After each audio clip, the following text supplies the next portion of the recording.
You're watching Wake Up Western Slow.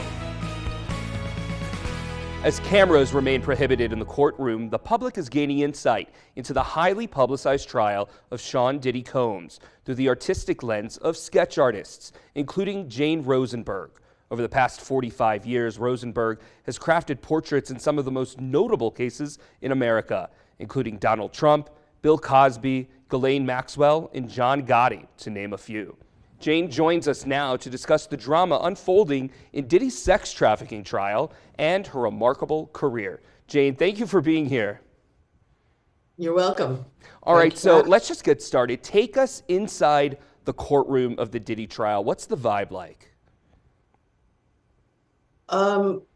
It's very intense. There's a lot of media outside the court building. I've never seen so many vloggers and bloggers and people. There's a wild scene outside. I just walk past them. I come inside. I set up my art supplies, and then Diddy walks in. He usually walks in a very good mood, and he's smiling and hugging each one of his lawyers separately, giving heart symbols to people and patting his heart, blowing kisses. That's what he does in the morning. He's in a wonderful mood before he sits down and testimony begins. Do you find that unusual? Do you find his mood unusual? Yes, I do. Although Ghislaine Maxwell hugged all her lawyers too, Okay. but generally I don't see that. All right, so we've heard that Diddy interacts with the jury. What can you tell us about Diddy's behavior in the courtroom beyond, when he enters? When he's sitting down and you're hearing some of this intense testimony that we hear about. What is his behavior like in those moments? Often he nods his head in agreement with whoever's on the witness stand. He'll be nodding yes or no.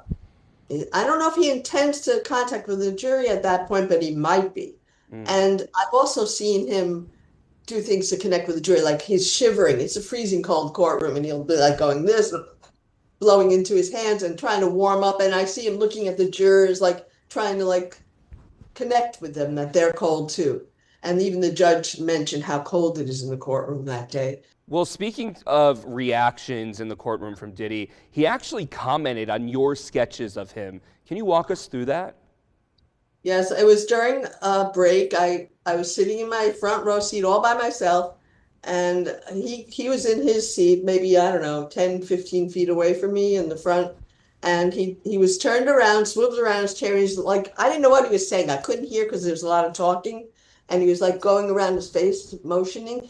And then the marshal, the court officer who was standing right next to me, I guess it's a marshal, I don't know what, CSO, who was standing right next to me said, he's telling you to soften him up a bit. And then I finally, I turned and I heard him. I could hear what he's saying. He's going, soften me up a bit. You made me look like a koala bear.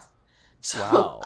I'm not going to change my sketch, but I didn't really know what a koala bear looked like. So I had to, during a break, I went and I Googled what a koala bear looks like. And they have a little white goatee. Okay, still, that's such a strange reaction to have when your life is at stake like that. I don't know how he's even watching sketches. Does he have a TV in the back, or what? Is he showing them by his lawyers? I don't know how it works. So I've mentioned before that you've been in the courtroom for some major trials over the past 45 years. How would you say this trial compares with other high-profile cases that you've been involved with? What I think is different here is that there are no cameras inside the court, and there are no photos of him walking in or out. And all the media has are old photos of him on the red carpet with dyed black hair and a black beard. Now he's gray, and he has a little white goatee, and he looks older, and so he doesn't really look the same. And I think people are kind of desperate for some images from inside the courtroom. More so, like Trump trial, I was there every day, but they had photos. In the morning, the cameras would come in and take a 45-second shot of him, and he would come out and talk to the media outstanding, and the cameras are out in the hallway. So everybody had a lot to go for their stories besides sketches. But in this case, they don't have that. They have nothing. He doesn't come out or in because he's in custody. So they need my sketches, and they're used a lot more than normal, I think. Yeah, I see them all over the place. I want to know, what is your process for capturing key moments in a trial. How do you decide which moments to illustrate? I have to just observe, see what's happening. And if something unusual happens, I've got to draw it. I mean, if he's just sitting there, that's what I have to draw. If he reacts to something and has hands on his face, I'll draw that.